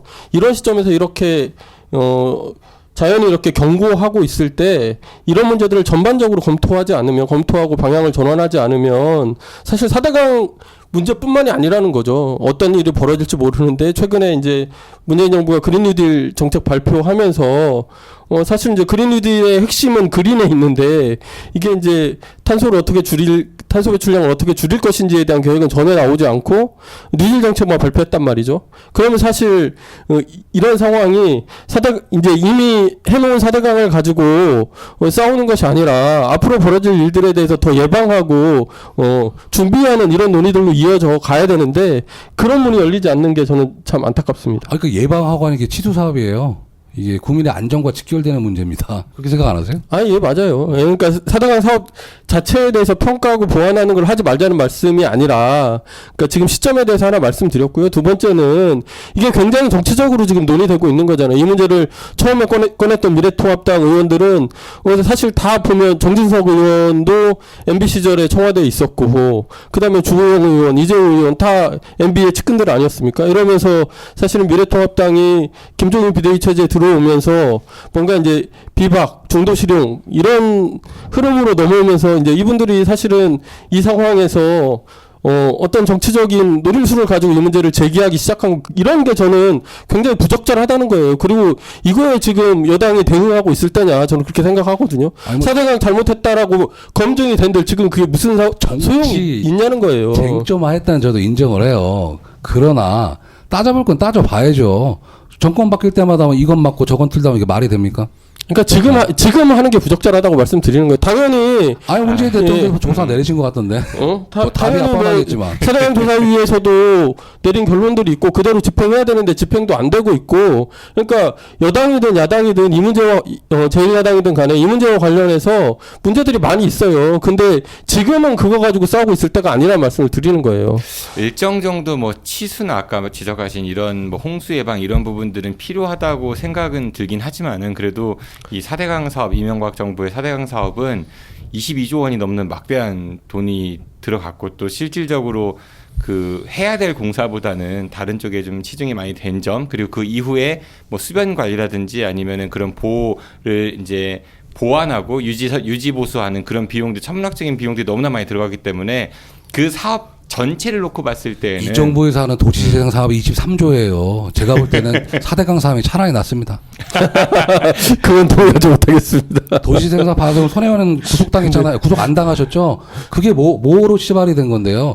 대전에서 열리는 도시재생 사업 다 까보면 이걸 과연 이게 해야 되는지 말아야 되는지 제가 오직하면 그거 과정을 다 들었어요. 좀 있으면 심화 과정 갈 거지만. 그 수상도 받았습니다. 사업 과정이 아니라 공부하고 계시다는 얘기죠. 아니 도시재생 사업단에서 하는 양성자 과정. 그 양성 되셨습니까? 그래서 아예 됐죠. 이번에 심화 과정 가는데 거기 오시는 분이 딱 세 분류야. 지금 활동가 하시는 분들, 그 다음에 이제 부동산업자, 그 다음에 건설업자. 그건 뭐예요? 그러니까. 김태형 본부장님 저는 도시재생 사업이 상당히 좀 불필요하다는 개념으로 갖고 들어갔었어요. 근데 일부 맞는 부분도 있어요. 근데 이렇게 가서는 안 돼. 절대로. 그러니까 큰 틀은 동의하지만은 그 진행되는 과정에 문제가 있어 보인다. 상당한 문제죠. 오늘은 주제가 그게 아니니까 그렇죠. 그 정도로 얘기를 하고요. 네, 정리를 하자면은 아무튼 두 분은 4대강 사업 관련해 갖고 이번 홍수와의 상관관계 김태형 대변인은 충분히 있다라고 말씀을 주셨고 김윤기 위원장님께서는 지금 그거 논의할 때가 아니다. 그리고 이미 다 결론난 거 아니냐 뭐 이렇게 말씀을 그렇죠. 주셨습니다. 이 정도로 얘기하고 두 번째 주제 넘어갈게요. 이거 우리 대전 관련한 거거든요. 아까도 뭐 그린 뉴딜 얘기했지만 대전형 그린 뉴딜도 이제 허태당 시장이 발표를 했습니다. 사실 여러 가지 얘기들은 했지만은 내용은 그 재탕 기존에 했던 것들에 대한 재탕이다 뭐 이런 얘기도 많은 것 같고 그래서 남는 거는 뭐 대전과 세종을 통합해야 된다라는 다소 뜬금포 여기 계신 분들도 웃으시는데 뭐 그렇습니다. 그러면서 얼마 전에 이제 3대 하천 복원 사업을 하겠다. 현재 그리고 이제 대전천 천변에 있는 하상도로를 철거하고 대체 도로를 만들겠다 이런 발표를 했거든요. 이거에 대해서는 어떻게 생각을 하십니까? 이게 사실 도시 문제는 더더군다나 그러는데 이게 패키지가 나와야 돼요. 그러니까 내가 어떤 도시를 만들고 싶다. 이 그림이 먼저 나오고 그것에 따라서 어떤 사업을 하는지 얘기가 나와야 되는데 여기서 뭐 보문산 개발 사업 조금 뭐 트램 조금 뭐 조금 이렇게 해가지고 사실은 이게 도대체 뭘 하려고 이렇게 여기서는 이거 한다고 그러고 저기서는 저거 한다고 그러는 건지를 잘 모르겠는 거예요. 그러니까 그 사업 자체만 놓고 보면 이제 3대 하천을 살리고 하상도로를 철거하고 이런 문제에 대해서 저는 개인적으로는 찬성이죠. 찬성인데 그 사업 자체가 중요하다는 게 아니죠. 그러니까 대전을 어떤 도시로 만들 거냐. 이 문제는 계속 모든 시장들이나 뭐 정치권이 다 고민하던 문제인데 이게 그렇게 사업 하나씩 던지는 방식으로 가능하겠느냐 저는 그런 생각이 듭니다. 그 시 전체적인 어떤 그런 전략을 짜고 발전성을 보는 거는 김영규 회장이 말씀이 맞다고 생각을 해요. 그러니까 지금 현재 대전시장의 철학이 도시 철학이 좀 부재한 부족한 건 저는 사실이라고 인정을 거죠? 합니다.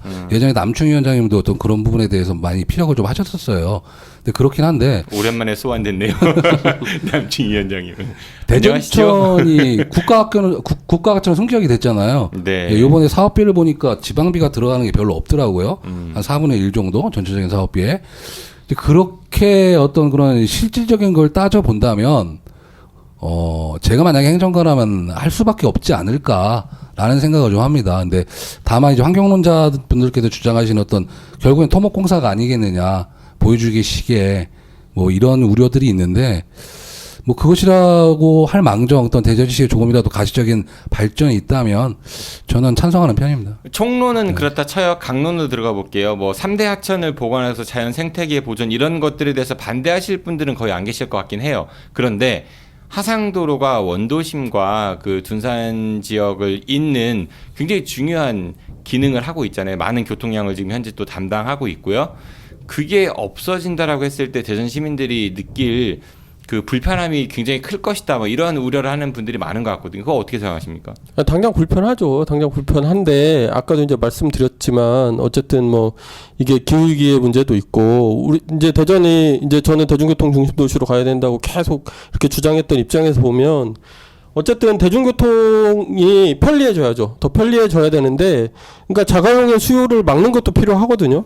이게 같이 가야 돼요. 그런데 이게 당장 오늘 내일 모레 해결될 문제는 아니죠. 굉장히 장기 프로젝트고, 그럼 이제 얼마 전에 파리시장으로 재선한 이달고 시장 같은 경우에는 이런 공약들을 내요. 이달고요? 한국 사람이에요? 이달고 여성시장인데 네, 네. 예, 시내 전역에 자동차 속도 제한을 거는 30km로 걸고, 그다음에 초고층 아파트 개발은 백지화하고 도시숲 조성하겠다고 하고 노상 주차장 없애겠다고 하고 자전거 도로 뭐 이런 공약들이 저게 유럽이니까 그렇지 않다고요. 이런 도시에서도 이런 공약이 굉장히 파격적인 공약들인데 그럼에도 불구하고 재선이 되는 이유가 뭐겠습니까? 그러니까 우리 사회가 지금 겪고 있는 문제, 변화해야 될 방향에 대해서 제대로 짚고 있다는 거죠. 그러니까 그런 방향을 갖는 그린 뉴딜 정책 대전형 그린 뉴딜 정책 발표하면 뭐 하겠어요? 이런 정책들 안에서 하나하나 그런 관점들이 들어가야 되는데 전혀 그렇지 않은 게 문제라는 거죠. 우리 김태형 대변인께서는 어떻게 보십니까? 하상도로가 이제 대전으로 보면 이제 북쪽과 남쪽을 일직선으로 연결을 좀 해주는 기능을 담당하잖아요. 물론 이제 사이사이에 남쪽과 그러니까 동서도 연결을 해주는데 제가 홍대역교가 없어지면서 교통체증이 많을 거라고 예상을 했는데 나름대로 다 피해 가요. 저도 이제 문화동에서 이쪽 비례동으로 출근을 하면서 어떤 그렇게 큰 체증은 없었었어요. 근데 이제 이걸 과연 이게 없어지면서 가장 불편을 겪었던 분이 어떤 분들 운수업 종사하시는 분들 그리고 주변에 이제 상하차를 하시는 오정동 상인들 뭐 이런 분들 그런 분들이 되게 불편해하세요. 그래서 하상도로 같은 경우에는 다 없앨 게 아니라 어느 정도의 좀 기능은 좀 남겨둔 상황에서 좀 정리가 들어갔으면 하는 바람입니다. 어떻게 기능을 정리를 해요? 지금 좀 복잡하게 돼 있잖아요. 들어오는 게 여기서 쭉 나갔다 올라갔다 내려갔다 뭐 이런 식으로 그러니까 일부 기간은 연결을 아예 하고 일부 구간 아예 연결하지 말고. 지금 말씀드리는 하상도로는요. 그러니까 왜 지하 언더패스라고 하죠. 네네네네. 그쪽은 해당이 안 되는 거고요. 예, 천변에 예. 있는 도로들만 5.7km 정도인가 그 정도밖에 안 남아 있는 거거든요. 나머지는 다 폐쇄가 된 상태죠. 그러니까. 뭐 그 정도면 뭐 큰 무리는 없을 듯한데. 근데 김윤기 위원장님 말씀하시는 것도 뭐 이해는 합니다만은 지금 그렇게 병행이 안 되고 있잖아요. 그런 상황에서 이 하상도로를 철거를 하고 현재 뭐 박스형 지하차도를 만들겠다 뭐 이런 얘기도 하는 것 같거든요. 그건 어떻게 생각하십니까? 대전시에서 대체 도로로? 그게 글쎄 모르겠어요. 공사비가 얼마나 들어가고 경제적으로 어떤 그런 그 가성비를 따져봐야 되겠는데. 사업비는 3,500억 원 정도. 그건 알겠는데 네. 그거 들어가는 공사비가 별도로 얼마인지는 모르겠는데 굳이 그렇게까지 할 필요가 있을까요? 그냥 남겨두는 네. 게 낫다 차라리. 요즘 대전시 재정도 빡빡한데.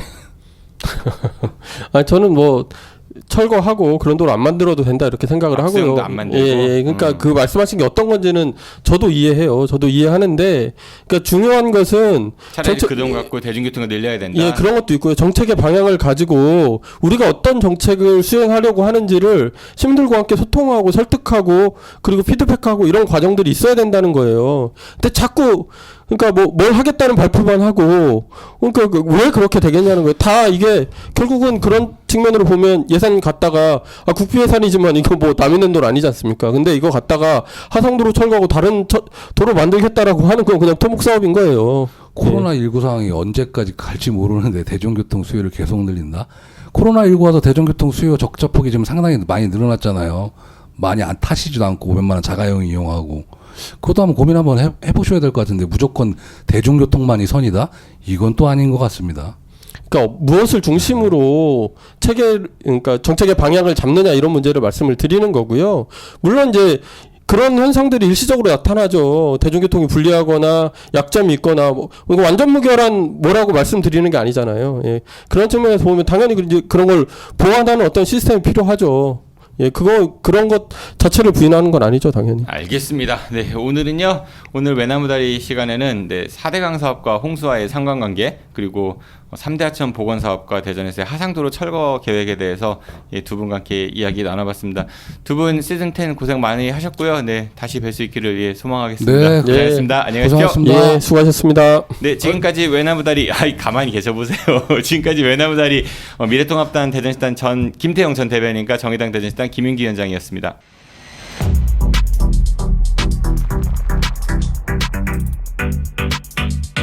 네, 전문가로부터 생활에 도움이 되는 정보를 들어보는 시간입니다. 이번 주에는 투자 상식 시간이죠. 한탕주의 모건대학교 금융보험부동산학과 정재호 교수와 함께합니다. 교수님 안녕하세요. 예, 안녕하세요. 반갑습니다. 네, 어느덧 또 시간이 금방 지나가 버린 것 같습니다. 그렇죠? 예. 또 비가 또 많이 왔었고 또 지금은 또 이제 덥고 뭐 이런 것이 반복되다 보니까 네. 시간이 또 빨리 지나가는 것 같습니다. 아무래도 코로나도 그렇고 장마도 그렇고 많은 분들이 좀 우울하실 텐데 더군다나 또 부동산 관련 뉴스들도 좀 많이 많은 분들한테 좀 걱정을 주고 있는 것 같아요. 얼마 전 더불어민주당 주도로 이른바 임대차 3법이라고 하죠. 전월세 신고제, 전월세 상한제, 그리고 계약갱신 청구권제가 이제 국회 본회의를 통과했는데요. 오늘은 이 임대차 3법이 뭔지, 그리고 이것이 대전 지역 부동산에 어떤 영향을 끼칠지 좀 알아보도록 하죠. 먼저 교수님, 이번에 통과된 임대차 3법에 대해서 좀 간단하게 소개해 주실까요? 예. 우리 정 PD님께서 말씀하신 것처럼 이제 임대차 관련한 세 가지 법을 이제 임대차 3법 이렇게 얘기를 하고 있습니다. 말씀하신 대로 이제 전월세 신고제, 그리고 계약갱신 청구권제, 전월세 상한제, 이러한 세 가지 법을 통해서 전월세 시장을 이제 안정화시키겠다. 어떤 정부와 어떤 여당이 적극적으로 밀었던 그런 법안이었었는데요. 네. 2020년 7월 30일, 그러니까 지난달 계약갱신 청구권제하고 전월세 상한제는 이 임대차 보호법 개정안이 이제 그 내용이 포함이 됩니다. 그래서 7월 30일 통과가 됐고 국회를 통과했고 7월 31일 그 다음 날부터 이제 시행이 됐습니다. 네. 간략하게 말씀드리면 이제 계약갱신 청구권이라고 하는 것은 이제 세입자가 기존에 이제 1회의 그런 이제 계약에 의해서 2년 동안 이제 있다가 세입자가 원하는 경우에는 추가적으로 1회에 대해서, 그러니까 2년에 대해서 계약을 연장을 보장받을 수 있도록 그렇게 하는 거죠. 그래서 2+2, 그래서 이제 4년을 어떻게 보면 이제 보장받을 수 있다라고 하는 것으로 이렇게 얘기를 할 수가 있습니다. 이제 다만 임대인, 이제 집주인이 내가 살겠다, 아니면 이제 직계 존속이 살겠다, 뭐 비속이 또 거주하겠다라고 한다고 하면은 이제 청구에 대한 부분을 이제 거절은 할 수가 있습니다. 그러니까 과거에는 이게 계약 기간 2년이 끝나면 집주인이 나가라 그러면 어쩔 수가 없었는데 지금은 세입자가 2년 더 살게 해주세요라고 요구할 수 있는 권한이 생긴 것이고. 그렇죠. 그리고 집주인이 내가 살아야 되니까 당신 나가시오, 아니면 우리 가족 살아야 되니까 나가시오 빼놓고는 그걸 받아들여야 된다, 이렇게 정의하면 되죠. 그렇죠. 정확하게 이제 맞습니다.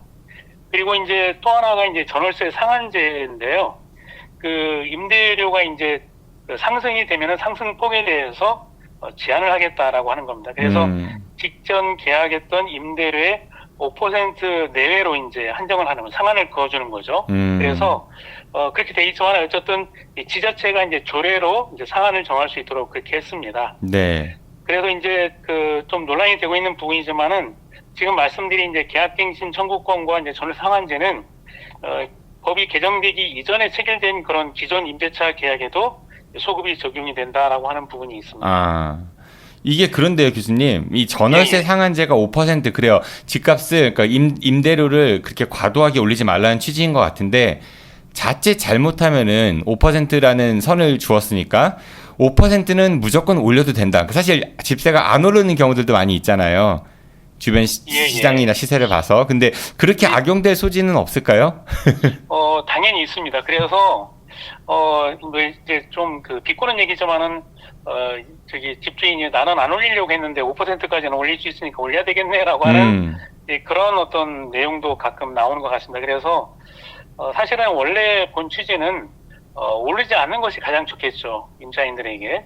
그리고 올리더라도 너무나 과도하게 올리지 말고 5% 이내에서 올려라라고 하는 그런 취지입니다. 그래서 잘못하면 5%까지 무조건 올려야 된다라는 것으로 그렇게 잘못된 해석을 할 수가 있는데 그렇게 돼서는 안 되는 부분이라고 생각이 됩니다. 여진 좀 있어 보이고 제 생각에는 세입자 입장에서는 집세가 오르지 않는 게 제일 좋은 게 아니라 집세가 내려가는 게 제일 좋지 않을까 그런 생각도 듭니다. 예, 맞습니다. 네. 예. 이제 3법의 그 하나가 이제 전월세 신고제입니다. 네. 이제 전월세 신고제라고 하는 것은 이제 법이 다릅니다. 그래서 그 부동산 거래 신고 등에 관한 법률 개정안이 지난 이제 7월 28일에 이제 통과가 됐습니다. 그래서 8월 4일에 이제 본회의를 통과를 했는데 이 그 전월세 신고제는 바로 적용되는 게 아니고 2021년 그러니까 내년 이제 6월 1일부터 이제 시행이 되는데 지금 현재 우리가 매매 계약을 하게 되면은 그 계약하고 난 이후에 30일 이내에 신고를 하지 않습니까? 네.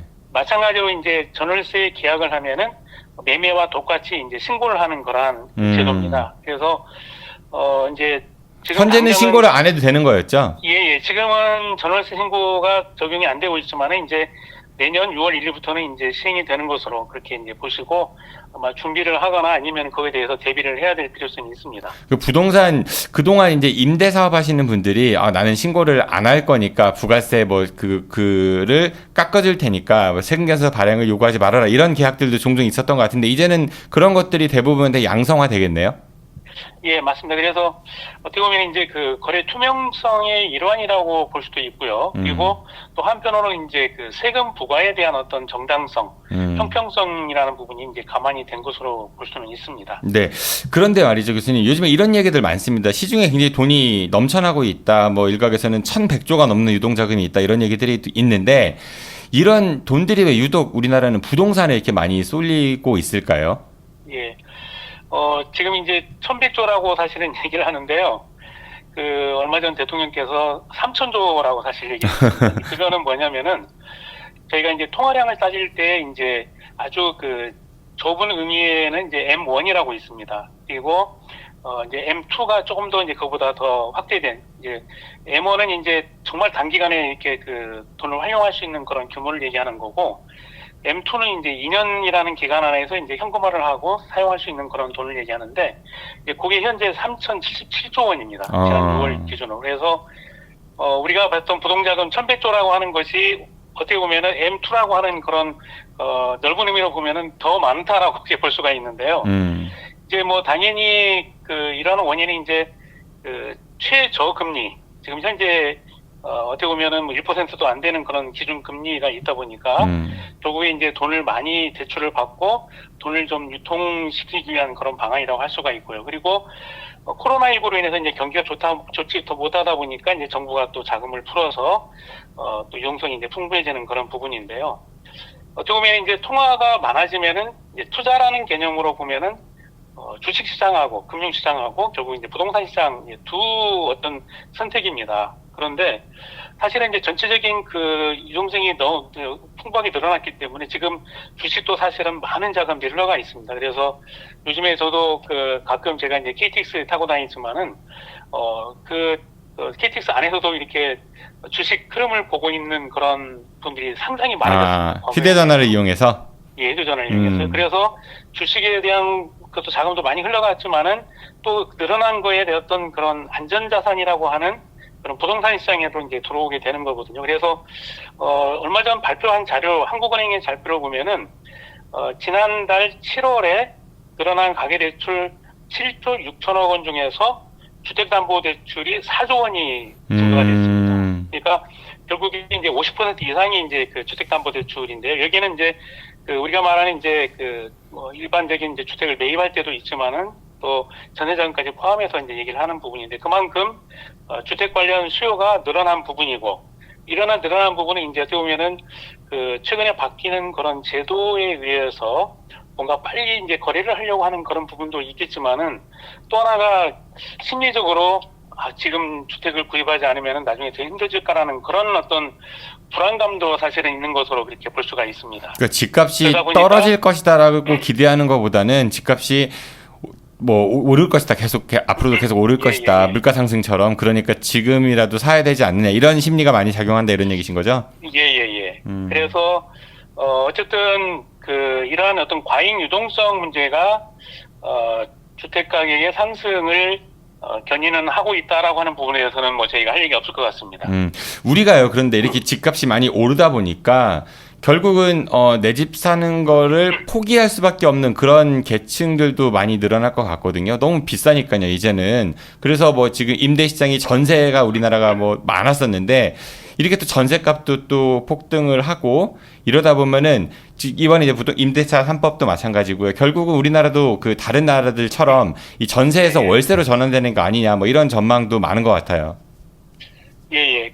지금 현 정부의 정책 중에서 저희들이 조금 전에 봤던 임대차 3법이라든지 그리고 이제 저금리 그리고 이제 재건축 같은 경우에 이제 조합원이 인원을 또 실거주해야 되는 그런 부분들이 있고요. 그리고 네. 또 세금이 이제 굉장히 강화되다 보니까 이제 월세로 집주인이 월세로 이렇게 바꾸려고 하는 경향이 이제 자연스럽게 나타나고 있는 그런 현상이라고 할 수가 있습니다. 그래서 실제로 지금 서울 같은 경우에는 이제 전세 가격이 뭐 59주 이렇게 연속 상승세를 지금 이어가고 있고요. 그리고 지금 뭐 우리 지역인 대전도 0.4% 정도. 지금 이 기준은 이제 8월 둘째 주입니다. 그래서 이제 8월 10일 기준으로 봤을 때 이전에 비해서 대전이 0.4% 올랐는데 이거에 정부에서 한 세 번째 정도 됩니다. 그리고 세종이 이제 2.2%, 세종이 가장 많이 올랐고요. 이러한 경향들을 보이고 있는데, 사실은 이제 좀 가장 많은 분들이 우려하는 부분이 세종시입니다. 근데 세종시 같은 경우는 이제 좀 2% 이상 올랐는데, 세종시 경우에는, 아시겠지만은 전세 가격 대비 매매 가격이 상당히 낮은 편이었습니다. 그래서, 뭐 2년 전, 3년 전에, 어떻게 보면 굉장히 낮은 그러한 전세 보증금, 전세 가격으로 해서 계약을 맺었던 부분이 있었기 때문에, 뭐 저는 개인적으로 2%라고 하는 부분이 숫자상으로는 굉장히 많이 올랐지만은, 어떤 상대적인 그런 기준으로 보면은, 그렇게 뭐, 크게 오른 것으로 인식하기는 좀 쉽지 않을 그러니까 그동안 너무 낮았기 때문에 이게 올랐다 치더라도 퍼센트는 높아 보여도 실질적으로는 그렇게 많이 전세가율이 높은 건 아니다 이런 얘기신 거잖아요. 뭐 저희 개인적인 생각입니다. 그리고 통계가 또 얘기를 하고 있고요. 그리고 그래서 이제 지금 이제 소위 얘기해서 이제 전세로 내놓으려고 하는 전세 매물이 지금 상당히 축소가 되어 있고요. 그러다 보니까 결국 이제 세입자들 입장에 보면은 이제 할 수 없이 이제 월세나 우리가 말하는 이제 반전세라고 얘기하죠. 일부 보증금 그리고 이제 월세 하는 그러한 쪽으로 이제 이렇게 변화가 되고 있는 그러한 것으로 볼 수가 있고요. 그런데 이 월세로 전환이 되면요, 아무래도 세입자들의 월세 부담도 커질 수밖에 없을 것 같거든요. 전세는 어쨌든 목돈이긴 하지만은 내가 매달 내는 그런 돈이 없는데 이 월세는 매달 돈을 임차료를 내야 되니까 부담이 커질 수밖에 없을 것 같은데요. 네, 맞습니다. 그래서 세입자 입장에서 보면 사실은 전세는 이제 내가 돈을 모을 수 있는 그러한 반면에 월세는 돈을 까먹는다 이렇게 사실 인식이 돼 있습니다. 예, 그래서 사실은 이제 월세 전환에 대해서는 아마 상당한 그런 저항 내지는 이제 부정적인 면이 있습니다. 그리고 아시겠지만은 뭐 최근에 이제 여당 국회의원이 어떤 월세 전환의 긍정적인 면을 얘기를 했다가 뭐 서민들의 마음을 헤아리지 못한다는 그런 비난도 받긴 했습니다. 네. 예. 그런데 저희 이제 개인적인 그런 의견으로는 이제 뭐 자연스럽게 전세가 월세로 이렇게 전환하는 것은 사실은 거의 모든 외국의 선진국이나 외국에서도 이제 전세보다는 월세로 다 지금 시장이 형성이 돼 있고요. 꼭 그걸 따라갈 필요는 없습니다만은 이 월세로 전환이 되면은 가장 중요한 부분은 이제 주택에 대한 수요가 감소가 됩니다. 그래서 지금 어떻게 보면은 현재 이제 주택을 두 채, 세 채 가지고 있는 분들이 모든 걸 자기 돈으로 주택을 소유한 분들이 아니시거든요. 대부분 은행에서 은행이 이제 대출을 받거나 아니면은 이제 전세를 끼고 이제 갭 투자하시거나 이제 갭 투자 개념으로 이렇게 하시는 분들이 많은데 결국에 시장은 지금 현 정부가 원하는 2주택이라고 하는 소유라는 개념이고 2주택부터는 이제 약간의 투기적인 수요로 본다고 하면은 결국에 이제 다주택자들은 주택을 이제 매도를 해야 되는 그런 상황이라고 한다고 하면은 서서히 이러한 어떤 흐름이 되는 것이 자연스럽게 월세 시장으로 이렇게 바뀌어지는 부분입니다. 그래서 중요한 거는 그거죠. 이제 아무래도 세입자들 입장에서 보면은 월세 부담이 커질 수 있다. 그거는 정말 맞는 얘기입니다. 그래서 그 월세 부담을 낮출 수 있도록 정부가 이제 어떤 제도를 정착할 필요성이 있죠. 그래서 예를 들어 어떤 것들이 있을까요? 그 지금 이제 뭐 표준 임대료라고 하는 것도 지금 정부가 검토를 하고 있습니다. 그래서 그 임대료를 다 조사를 해서 이제 표준을 이렇게 정해주는, 그래서 어떻게 보면 기준선이라고 할 수 있는 부분보다 이제 이상이 되지 않게끔 이제 제어를 하는, 그러나 이제 상당히 그 시장의 어떤 가격을 제어한다는 면에서는 뭐 부작용도 있을 수가 있고요. 그리고 선진국 같은 경우에는 이제 그 기준 임대료가 안 되는 그런 소득이 있는 분들한테는 저희들이 알고 있는 주택 바우처라고 하는 것으로 지원을 해줍니다. 예, 그래서 그러니까 월세 일부를 부담해준다는 얘기인 거죠? 그렇죠. 정부가 이제 지원해주고, 그리고 지금 현재 그 정부가 월세를 지원하고는 하고 있습니다. 이제 근데 문제는 뭐냐면은 지금 현재 월세를 지원하고 있는, 그러니까 대출을 해주는 층들이 만 19세에서 만 34세 정도 된 청년층에 지금 국한이 돼 있습니다. 그래서 네. 청년 전용 보증부 월세 대출, 주거 안정 월세 대출, 이렇게 해서 이제 대출을 해주고 있는데, 이러한 그 월세 대출에 대한 부분도 이제 확대할 필요성이 있다라고 생각이 되고요. 그리고 전세 제도의 그 가장 이제 문제점이 뭐냐면, 전세인 경우에는 주택 가격이 상승을 사실은 해야만이 전세라고 하는 것이 존재가 가능합니다. 그러니까 예를 들어서 전세 가격이 올라가는데, 예를 들어서 매매 가격이 떨어진다든지 전세 가격이 떨어진다든지 했을 때 생기는 문제가 소위 이제 우리가 말하는 이제 깡통 전세라는 표현들을 쓰고 있거든요. 네.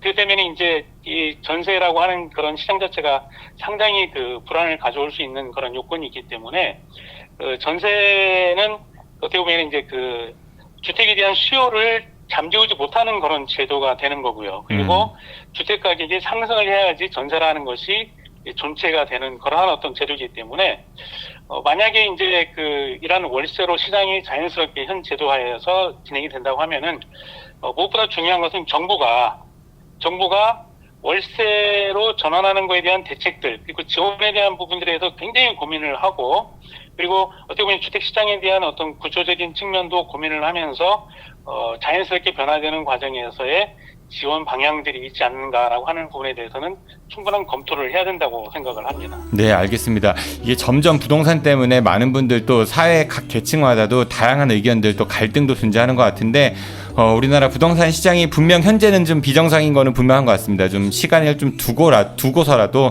이게 좀 잘 안정화됐으면 좋겠네요. 교수님, 오늘 말씀 여기까지 듣겠습니다. 고맙습니다. 예, 고맙습니다. 예, 감사합니다. 네, 한탕주의 모건대학교 금융보험부동산학과 정재혁 교수였습니다.